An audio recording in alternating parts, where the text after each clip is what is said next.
And then yung Going puntot natin. 800 feet above the sea here in Santiago. Österreicher kommen jetzt trainieren. Nationalmannschaft? Ich weiß, die kommen hierher.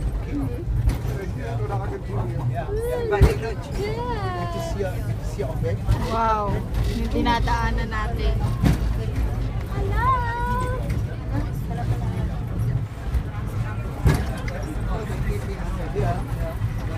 Pag nadaanan na may kumagalaw siya. This train is 100 years old. Ha? Train is 100 years old. sehr kann man nur die obere Elite leisten. Die Tingnan Kinder, mo, die very haben old pa yung mga bearing nila. No? gucken nur die. Like buses in Singapore, it's 100 years old. Pero binili yun sa ibang bansa, sa Kahit na, Japan. pero 100 years old.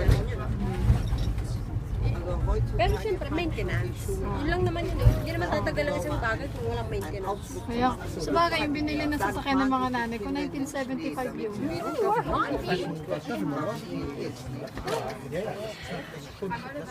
This is breathtaking. aber nur Sandwich mit.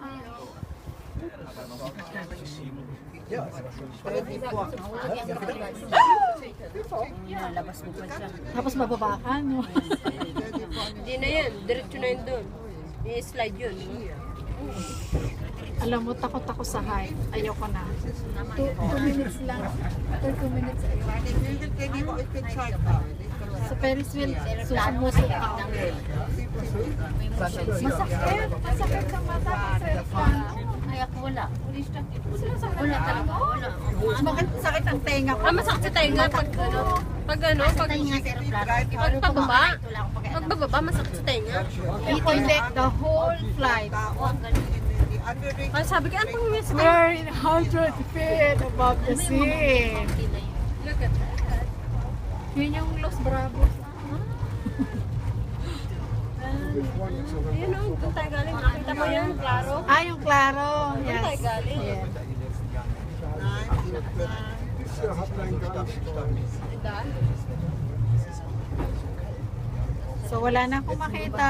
Okay, that's all po.